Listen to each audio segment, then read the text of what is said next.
We walk around in these huge buildings every single day. We work in them, we live in them, but we almost never think about what's actually holding them up. Well, deep down, beneath every single structure, there's a hidden champion doing all the heavy lifting. So today, we're going to pull back the curtain and really get into the engineering behind this unsung hero of our modern world, the concrete foundation. I mean, it's a pretty wild thought, isn't it? You got this unbelievable amount of weight, all focused on a pretty small patch of land. So what's stopping it from just punching a hole straight into the earth? Well, the answer is some truly brilliant, but also surprisingly simple engineering. And here it is. Meet the footing. This humble-looking block of concrete is the crucial handshake between the building and the ground. Its entire job, its whole purpose in life, is to take all that focused weight from a column and spread it out so the soil can handle it. It's literally the foundation of the foundation, and we're about to break down exactly how it works. Okay, so first things first, let's talk about the material itself. Because you can't just throw some sand, rocks, and cement in a mixer and call it a day. Nope. Building a solid foundation starts with a very, very precise recipe. So what you're looking at here is the classic recipe for something called M20 grade concrete. It's a really common all-purpose mix. And honestly, it's a lot like baking. For every 1 part cement, you're going to add 1.5 parts sand and 3 parts of what we call aggregate. That's basically gravel. And the water? Super crucial. You get these ratios wrong, even by a little, and the strength of the final product is totally shot. And just like in your kitchen, you can tweak the recipe to get different results. If you change up the ratios, say you increase the amount of cement compared to the sand and gravel, you get a much stronger mix.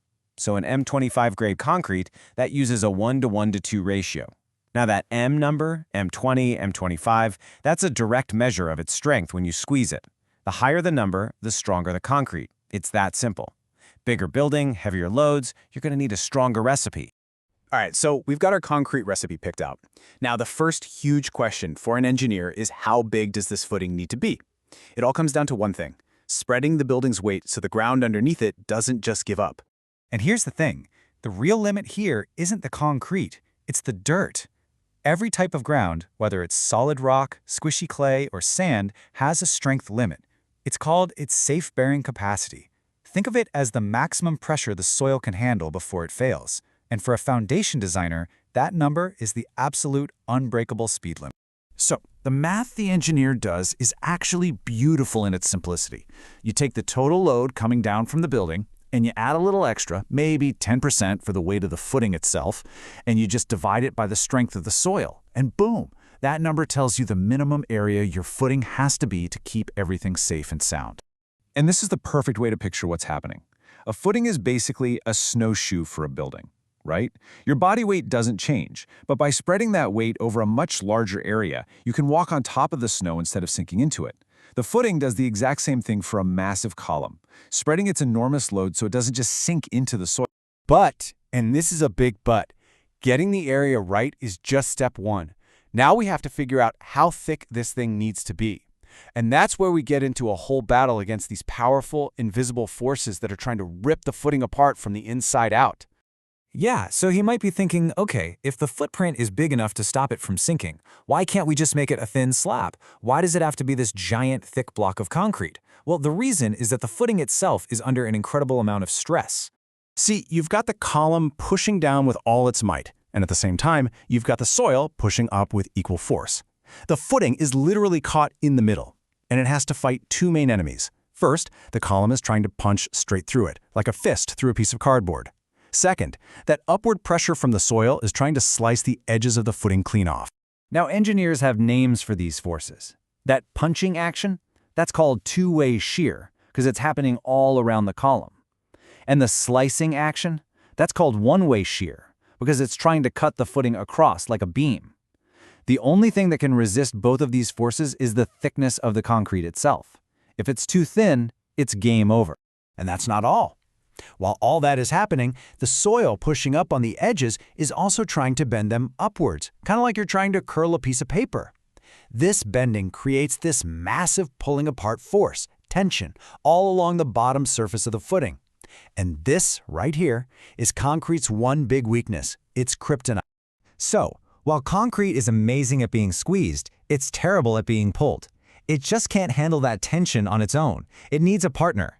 And that partner is steel. When you put them together, you create this incredible composite material with superpowers. And this right here shows you why they're the perfect team. Concrete is an absolute rock star under compression. You can squeeze it all day long. But try to pull it apart and it just cracks. Steel is the exact opposite. It has unbelievable tensile strength. So you put them together and you've got a material that can handle pretty much any force you throw at it. And this is how it's done in the real world. A grid of steel reinforcing bars, you probably heard it called rebar, is laid out before the concrete gets poured. And this steel skeleton sits right there at the bottom of the footing, exactly where all those tensile forces from the bending are at their strongest. So, the concrete on top handles the squeezing, and this steel skeleton on the bottom handles all the pulling. It's a perfect division of labor. Okay, one last piece of the puzzle. To make sure the column and the footing act like one solid piece, engineers use these things called dowel bars. They're basically short steel bars that stick out of the footing and go right up into the column, physically locking them together. This creates a single, seamless structure and makes sure all that weight transfers perfectly from the building into its foundation. So, let's put it all together. Here's the engineer's game plan. A simple 4-step checklist. Step 1. Figure out all the loads coming down from the building. Step 2. Size the footing's area based on how strong the soil is. Step 3. Make it thick enough to fight off those punching and slicing forces. And finally, Step 4. Design that steel skeleton to handle all the bending. It's a logical, step-by-step process. And look, this isn't guesswork. As our source material points out, it is a systematic design process. Every single calculation, from how big the footing is to how far apart the steel bars are, is all carefully worked out using well-established engineering principles. It's all about ensuring safety and stability, every single time. So the next time you walk past a construction site, or you're standing in a massive skyscraper, maybe you'll see it a little differently. Maybe you'll think about that unsung hero, buried deep in the earth, that precisely engineered block of concrete and steel, performing a hidden dance of forces, silently holding our entire world up.